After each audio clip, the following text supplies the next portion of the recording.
Good afternoon, everyone. My name is Jennifer Woods, and today I will be discussing the 1989 TV miniseries I Know My First Name is Steven, starring Corin Nemec as Steven, Cindy Pickett as his mother Kay, John Ashton as his father Dell, and Arliss Howard as kidnapper Kenneth Parnell. Luke Edwards, who also is known for playing Little Jimmy Woods in the Nintendo movie The Wizard, plays Steven as a 7-year-old. Bryan Cranston from Breaking Bad and Malcolm in the Middle plays a bit part as a cop who makes a visit to the kidnapper's home after receiving a report on an assault on a teen boy. The two-part miniseries is based on the abduction of Steven Stayner on December 4th, 1972. He returned home in 1980 and then died a tragic death in September of 1989, not long after the miniseries was made. The movie came out long before it was discovered that Steven's older brother Carrie was a serial killer who murdered 4 women. Carol's son, her 15-year-old daughter Julie, and Julie's same-age friend Sylvina were kidnapped from the Cedar Lodge during a trip to Yosemite in February 1999. Carol and Sylvina were found in the burned remains of their car. Julie's body was found in a different location. Carrie's 4th victim was a woman in her mid-20s named Joey Armstrong, abducted from her cabin in Yosemite a few months later. Her mutilated remains were found shortly thereafter. A 1972 vehicle belonging to Carrie turned out to be a big lead in the case. Funny that the vehicle was from 1972. That was the year Steven disappeared. There are many questions about why Carrie did what he did. Not too long ago, a documentary was released on Hulu called Captive Audience. It explores the story of Steven and the story of his brother over the course of 3 episodes and interviews many people closest to the case. Steven and Carrie's youngest sister Corey states in the documentary that Carrie always had mental problems, even when he was a very little boy. Carrie has stated himself that he had fantasies of killing people starting at age 7, which would have been 4 years prior to his brother going missing. In the documentary, it is stated that his family had a history of alcoholism, mental illness, and various forms of abuse. At the end of the day, I don't think there is any way to explain away Carrie Stayner. He had trauma in his childhood, but just look at what Steven went through.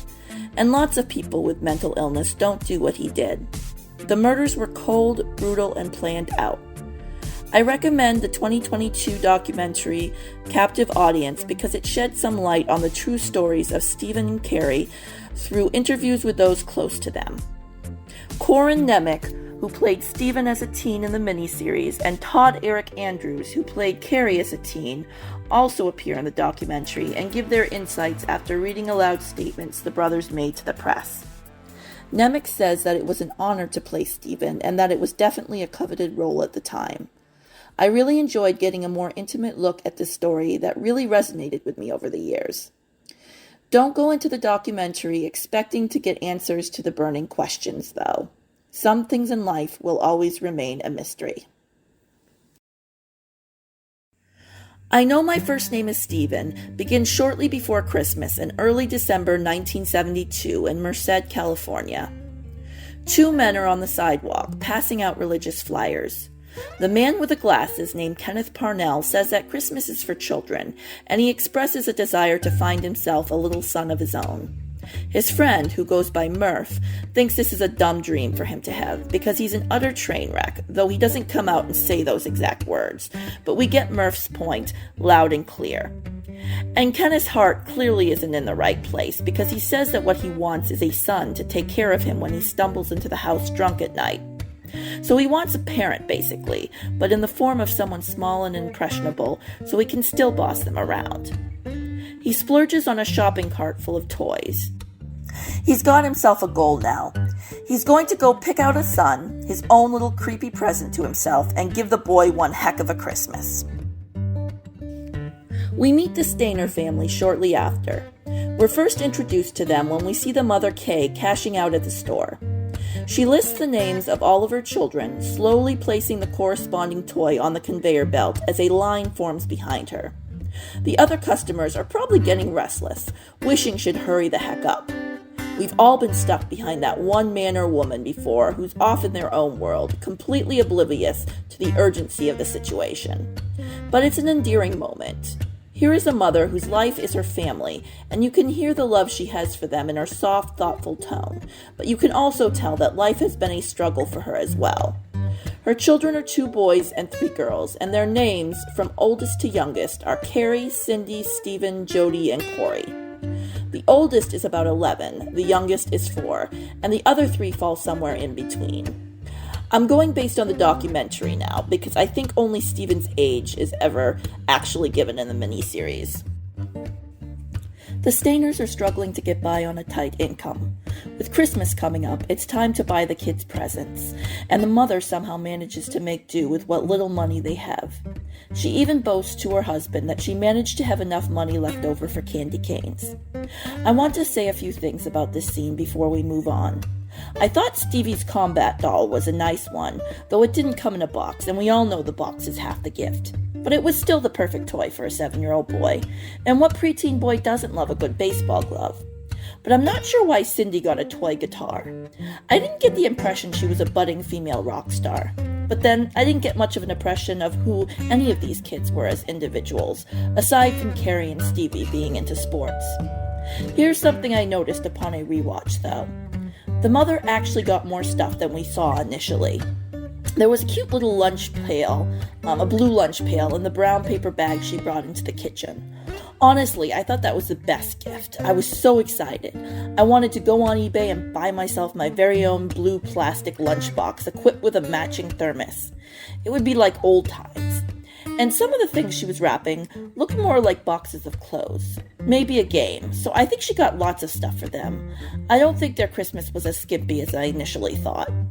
In the documentary, Captive Audience, about the real case, Kay says they never were that poor in real life. It was likely an embellishment put into the movie to make their situation seem more desperate than it actually was. Though I'm sure raising 5 kids was not easy and would never be easy, no matter who you are or what decade or century it is. I can't speak for Kay. I can only say I imagine raising 5 kids comes with challenges, but joys as well. In the movie, Stevie is revealed to be the problem child of the bunch, not because he's a mean kid, but more because he seems a bit absent-minded. For example, he might stay out late playing ball all alone in the schoolyard while the creepy Kenneth guy from earlier drives by. He might write his name on the garage door, but it doesn't seem to be in a defiant way. Maybe he just always needs to be up to something. Maybe he craves attention, and he always seems to get it, just not for the right reasons. He tells his mother during a heartfelt conversation on the front stoop at one point that he misses their old home, which was near an orchard. I'm sure an orchard would have allowed him much more space to run around. The kids are all expected to pull their weight in the house. It's a Monday night, and that means it's Cindy's turn to cook. She looks to be about 9, somewhere around there. The father grumbles about her tuna casserole. He's sick of tuna casserole. Kay says at least it tastes good. A little later, Cindy is in the kitchen chopping vegetables, maybe for a salad because she says that dinner is almost ready. If she's chopping veggies for the casserole, then she's just getting started, and I trust she knows better than to tell a lie. The mother wants to know where Stevie is because it's his turn to set the table, but he's nowhere to be found. When Stevie comes home late, his father wants to lay down the law with him, but this one time he refrains from taking off his belt. He does warn him, though, that the very next time he gets in trouble, a can of you-know-what will be opened. We meet Kay's father and Delle's father-in-law. He's a real piece of work. He doesn't think much of his daughter's choices in life. He thinks she has way too many children.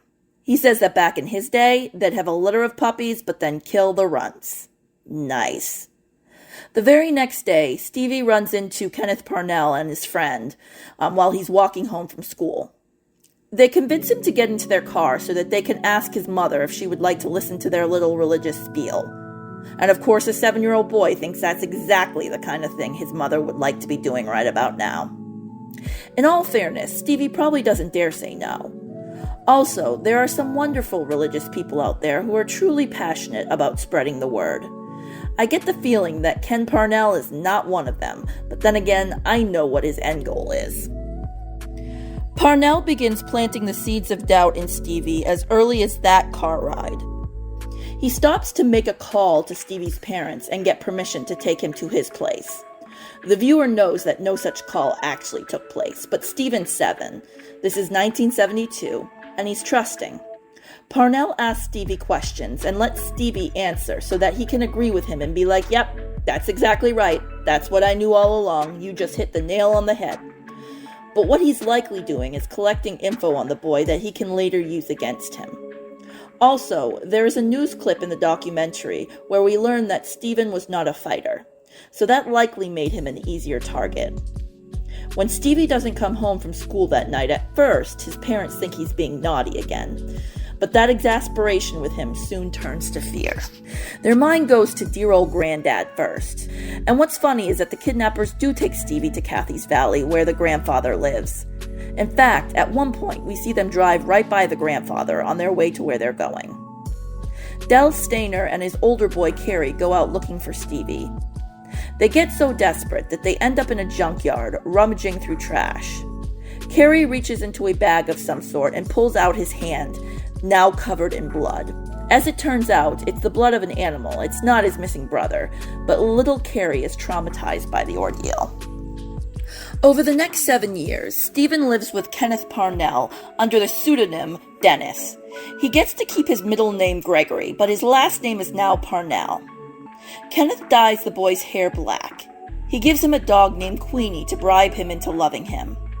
At first, little Stephen is absolutely heartbroken over the fact that he won't be going home. What Kenneth tells him, that his parents don't want him anymore, must have really resonated with him, as it would have for many kids who feel like they can't do anything right. It's such a cruel thing to say to a little boy, even taking out the fact that it was used to manipulate him into remaining captive and accepting acts of horrific abuse. Luke Edwards did a brilliant job of playing this distraught little boy whose face morphs into a grotesque mask of despair as he fights back tears. As he gets older, he becomes a little more hardened. We see him attempt to call his father that first December after the kidnapping, and then become intimidated by the freaking operator. Couldn't she tell she was dealing with a frightened child? Instead, she rattles off a long number for him to call. He's like, "What?" A normal response, even if you're not in a life and death situation. And then he spots his abductor nearby and hangs up, so his attempts to escape don't succeed. And he seems to resign himself to his fate, going into survival mode and doing whatever he can to stay alive and not make waves. He tries to get Uncle Murph to help him escape, but Murph is spineless and afraid of Parnell as well. I'm not sure why Parnell felt the need to enlist the help of Murph when he probably could have tricked the kid into getting into his car on his own. But he sure picked the right guy for the job because Murph can't bring himself to turn Parnell over to the authorities. Of course, he's worried about getting into trouble himself, and he does almost get up the nerve at one point, but he chickens out. Murph doesn't stay in their lives for long. He actually has a heart and can't stand to bear witness to the abuse, even if he doesn't have enough of a heart to stop it. Christmas comes and goes. Kay puts on a brave face for the other kids, doing fun things with them like making popcorn. Del is an emotional wreck. He wishes he could have been there for Stevie, played ball with him, even as he yells at Carrie to leave him alone and stay out of his way. This feels like a big movie moment. I mean, it's very relatable. When you're focused on the past, you sometimes don't notice things that you could be doing in the present. And I hope that when the Stainers have watched this movie, they didn't feel like it was pointed, like it was meant to say something about them in particular, because it's something that everyone can relate to. It probably was even something that was made up for the movie. I don't know if it was based on a true interaction. I find it unlikely, but I can't say. All I know is that it's something that I think all of us can relate to in some way. In the new year, Stevie starts at a new school. He is reminded that if he forgets the new narrative they've created, he will make Ken very angry. Reminds me of a movie from the mid-90s called The People Next Door, where a man and his wife kidnap two girls and the man terrorizes them into accepting their new identities, telling them the same kinds of lies about their real family. That's another good movie to check out. Ken tells the principal that Stevie's transcripts are being sent. Stevie introduces himself to his new classmates as Dennis Gregory Parnell. His teacher, whose name is likely Karen, makes sure to point out that it's Greg Gorey, the one part of his name that he got to keep, and the teacher has to tell him how to pronounce it. I want to argue with her, though. It's not Gregory, it's Gregory. Even though it's the new year, Del can't bring himself to paint over Steven's name on the garage door. Poor Carrie decides to take it on himself to do it for him, and Del freaks out. Steven switches schools again in September 1973. What do you want to bet? It had something to do with missing records. But now little Dennis has a few months' worth of records under his new name from the previous school, so it's all good. But the principal has been hearing that Dennis has been getting distracted. Dennis tries to explain that Ken is not his real father and that he wants to see his real mom. The principal misunderstands and assumes that Dennis is talking about being adopted. That Parnell turd has really covered all of his bases. Stevie tries to run away with his dog one night. He runs into some shady characters in town who laugh at him when he says he wants to go to Merced. The cops show up as he's talking to the bad dudes. The men all laugh and tell him the cops are going to take him back to his daddy, who will whip him good. This hits home, and Steven gives up on his search. In the documentary, Kay Stainer says that her son did try to escape once, but he had no idea where he was and got scared. I'm not sure if it played out exactly like it did in the scene. This might have been a fictionalized version of what actually happened in real life, but I'm not sure. Steven tells Parnell he wants to write a letter to his family. Parnell says he can't do that and that his father died of a heart attack. He offers him some beer. 2 years later, Ken brings home a woman that he refers to as Dennis's mother. But he doesn't expect her and Dennis to have a typical mother and son relationship, if you know what I mean. Read between the lines, because I'm not saying it. Another 5 years pass, and Steven's mother is trying to get rid of his clothes. Del isn't happy about it, but she reminds him that he would be grown now. Del is haunted by the fact that his son was never baptized, but Kay is convinced that her son is still alive out there. Del wants to believe her. Kay imagines him in her mind as he would be today. She still searches for him on the streets. Steven, aka Dennis, is now a football player and has friends. His trailer is the party house, which works for the other boys because Dennis has got beer, and Parnell doesn't care if he drinks it. Dennis corrects them when the boys say they've heard Parnell is a preacher.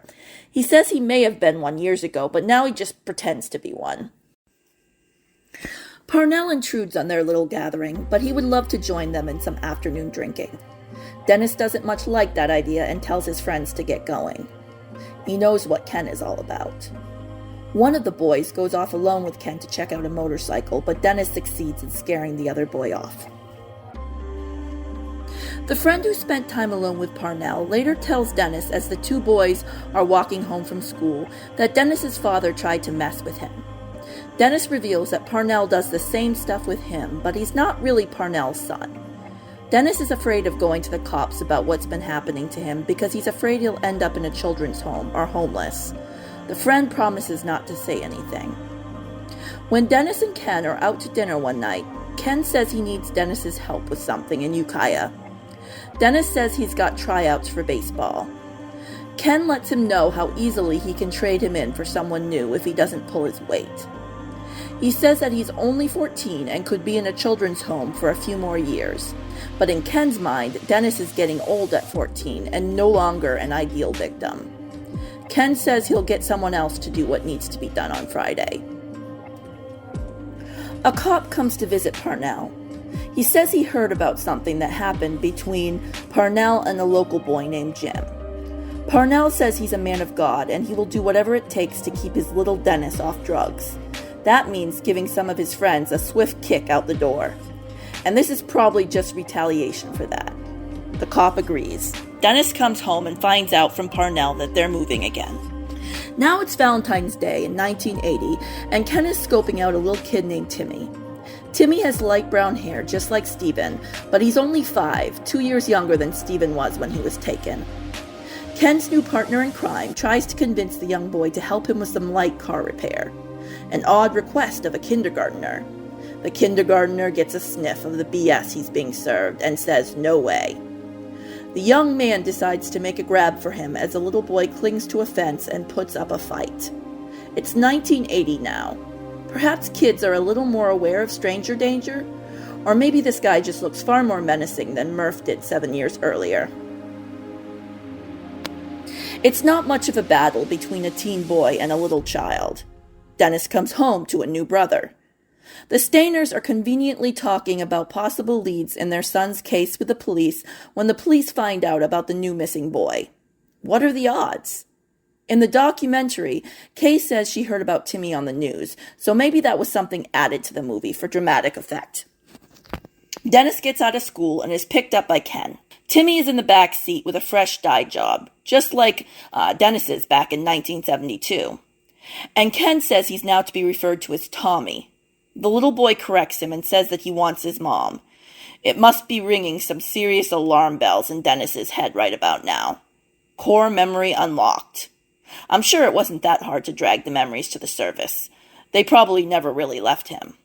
Ken decides he's going to bribe the two boys with a couple of cheeseburgers. Dennis is having none of this. He now knows the name of Ken's game, and he's not playing it anymore. He asks Timmy if Ken has been up to any funny business with him. Timmy says no, and Dennis is relieved. He hatches a plan.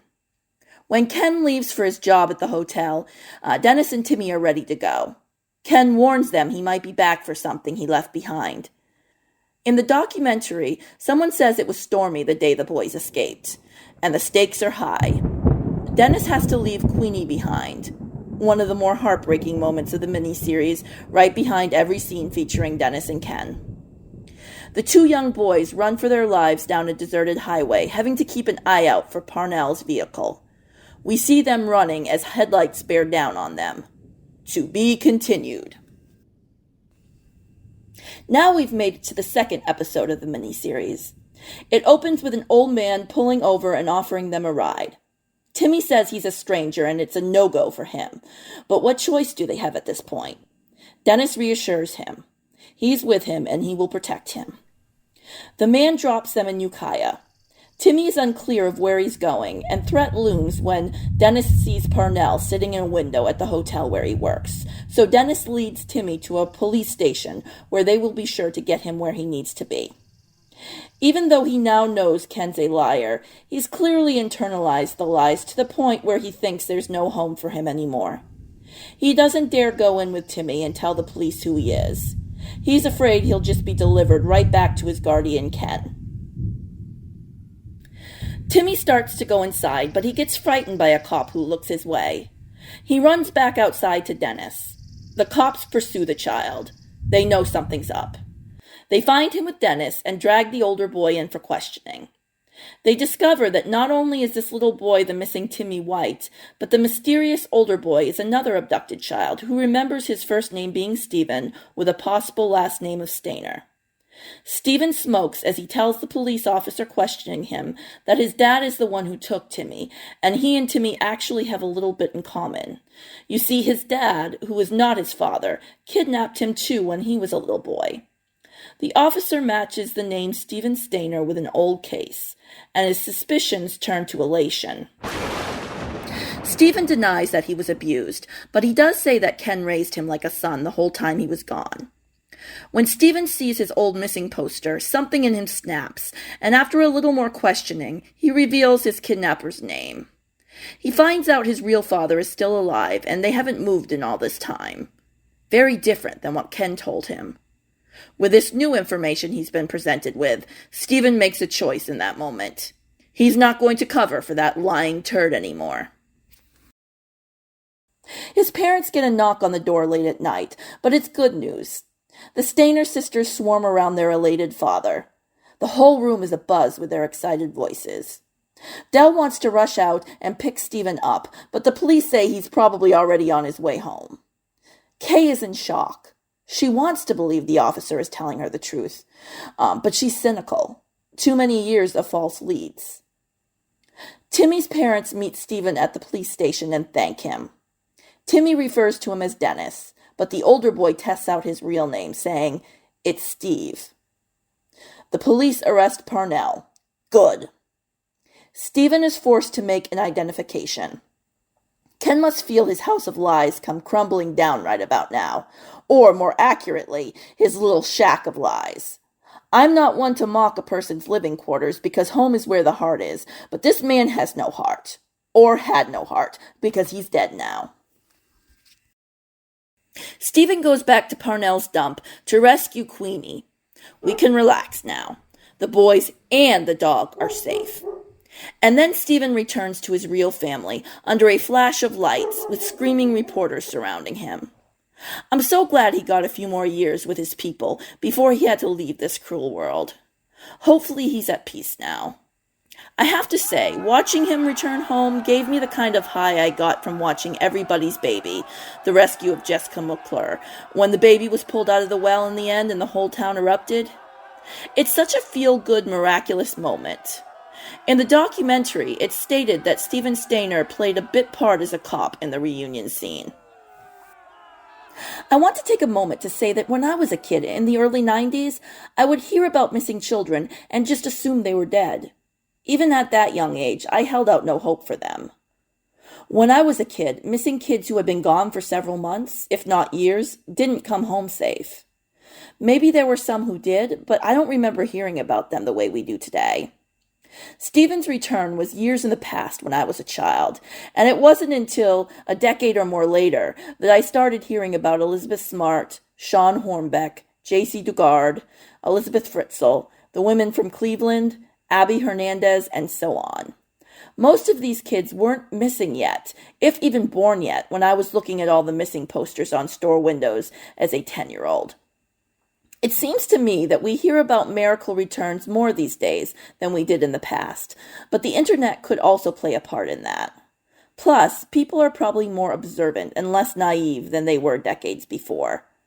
In the documentary, several friends of Stephen's who knew him as Dennis stated that there were hints they didn't pick up on, like the time Dennis broke down crying, saying he wanted to go home, like the whole way he carried himself, the stiffness in his walk. One friend even comes out and says how naive they were at the time.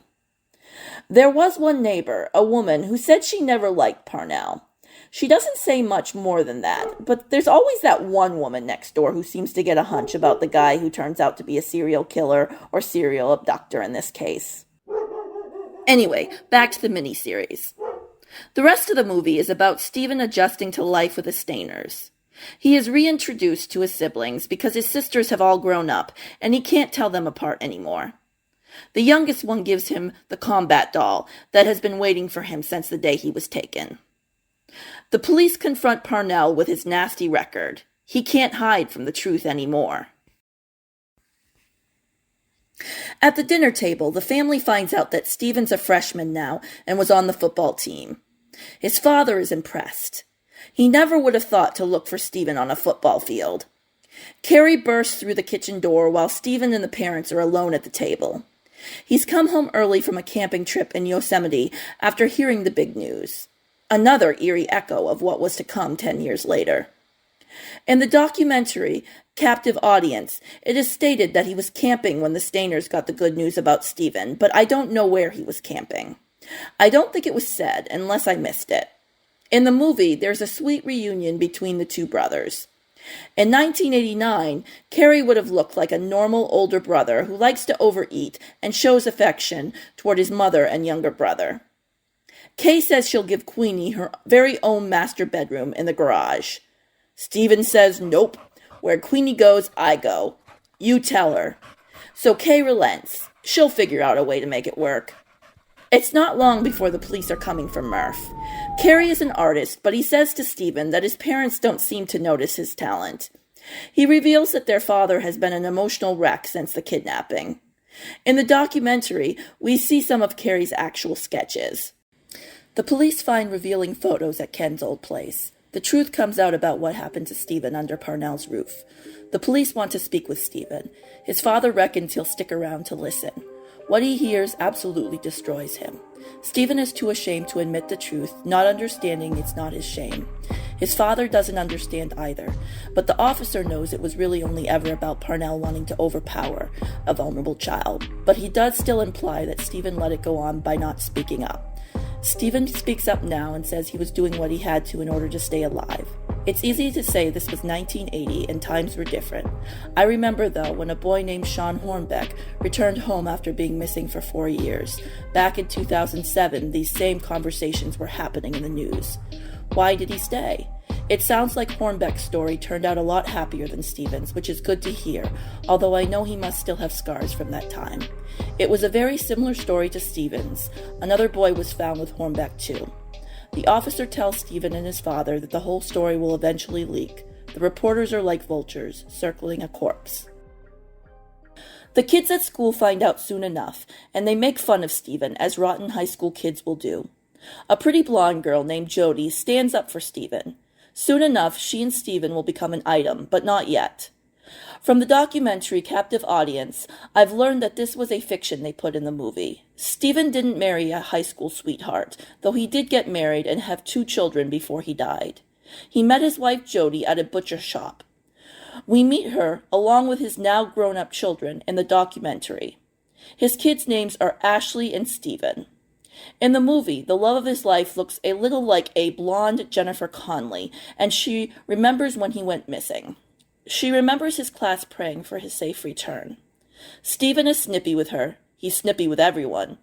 In the documentary, the real Stephen said during a TV interview with Corin Nemec that he didn't talk back to his parents the way the character did, and that he didn't recall being as rude as the character was. Carrie helps Stephen get a date with an older woman. Stephen and the woman steam up the car windows. He reveals that his first time with a woman was at age 9. Stephen is awarded for his bravery in bringing Timmy home. He receives a nice sum of money for his courageous act. Timmy hands him the check. I realize now who the little actor who plays Timmy looks like. He looks like Junior from the Problem Child movies. Stephen uses some of the reward money to take blonde Jennifer Connelly, from here on out referred to as blonde Jenny C., on a fancy date.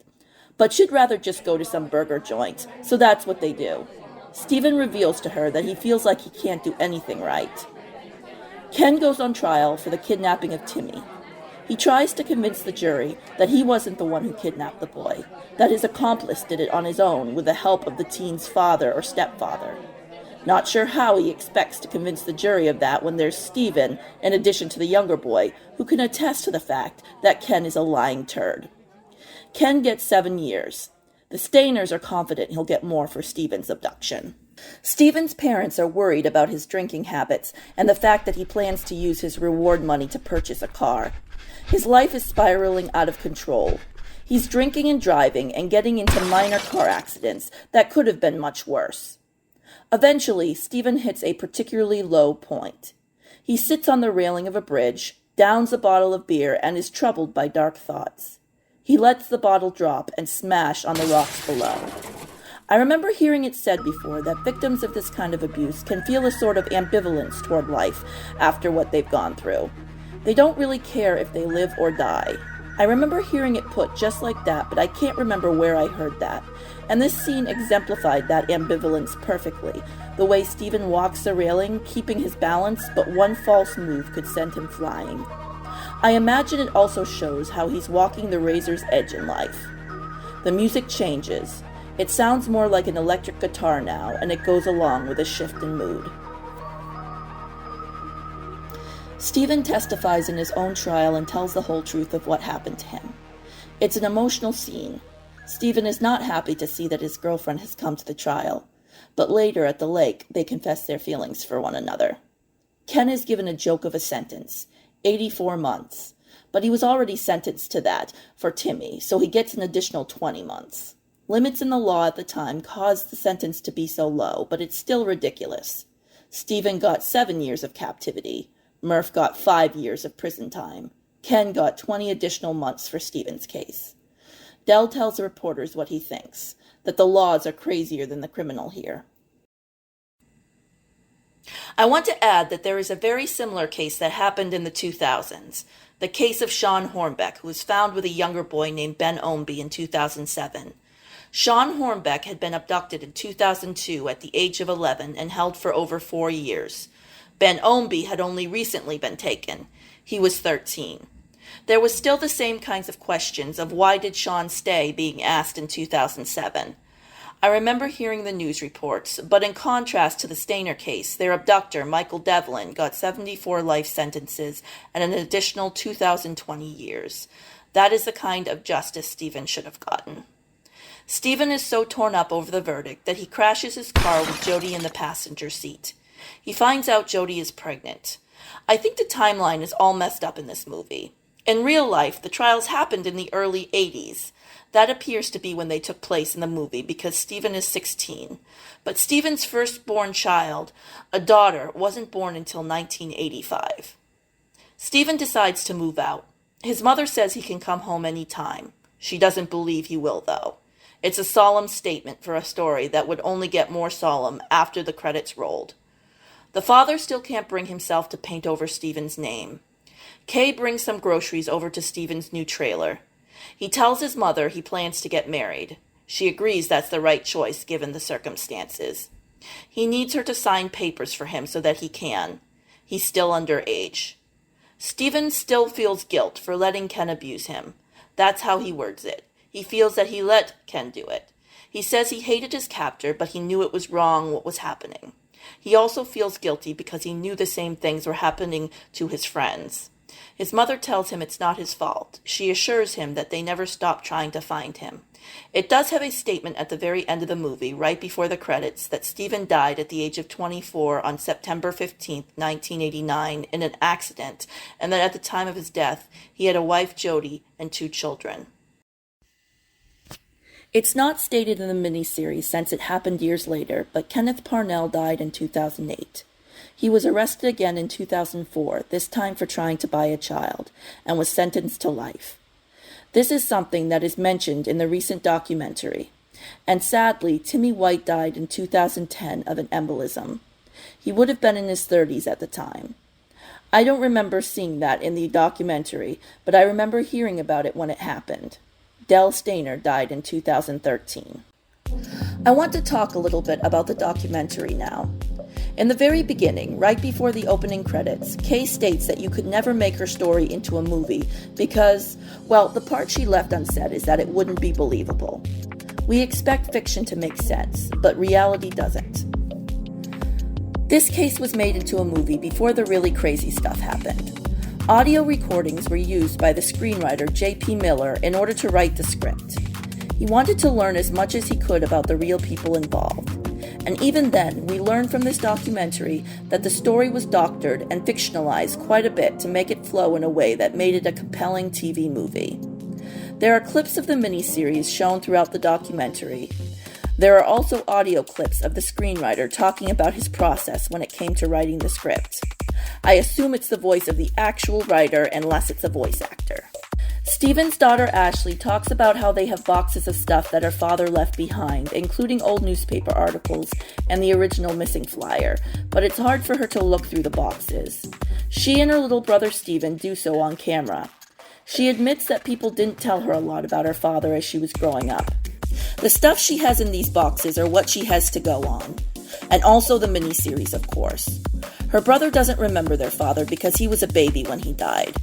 Ashley claims to have some memories. Ashley wants people to hear the story from the family's perspective. The core elements of the movie are true. Stephen was abducted while walking home from school. He did remain captive for 7 years. He did escape with another little boy named Timmy years later and return home. This documentary will give you some insight into how the real people felt about the movie. Kay Stainer says she didn't care for it and didn't find it realistic. She said Del was enraged by it, but apparently Stephen was very happy with the outcome. Sadly, he died shortly after it was made. The miniseries received 4 Emmy nominations, and he died the day before the awards ceremony. If that isn't the cruelest of ironies for you, I don't know what is. He was killed by a hit-and-run driver while riding his motorcycle home from work. In the documentary, his baby sister Corey states that she actually passed the accident on the way to work, not realizing who the victim was.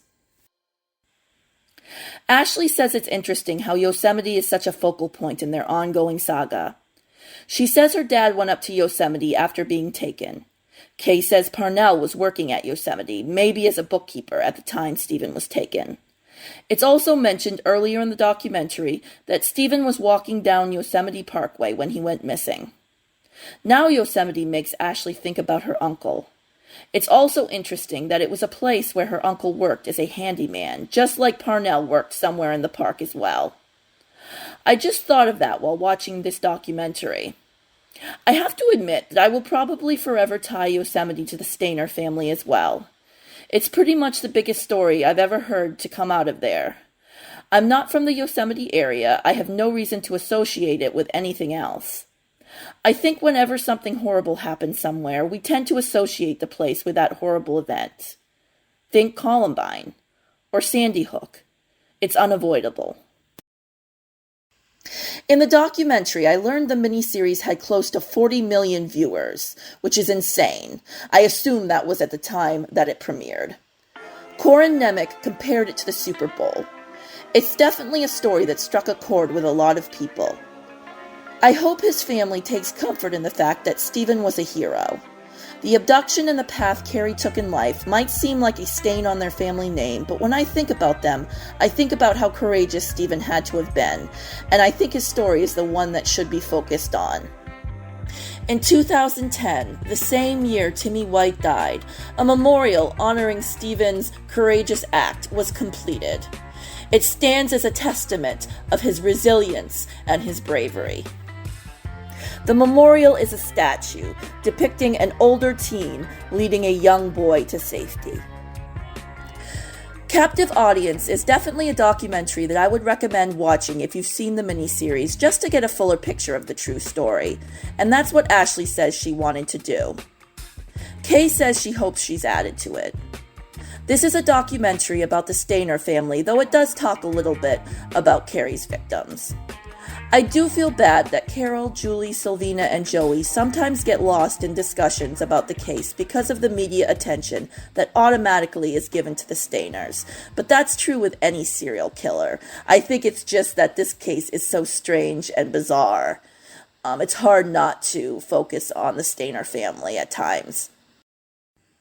We should keep Carrie's victims in mind, though, and keep them in our thoughts and prayers, just as we keep the Stainer family in our thoughts and prayers as well. I give the miniseries 4.5 stars and the documentary 5 out of 5. Thank you for joining me today, and have a great day.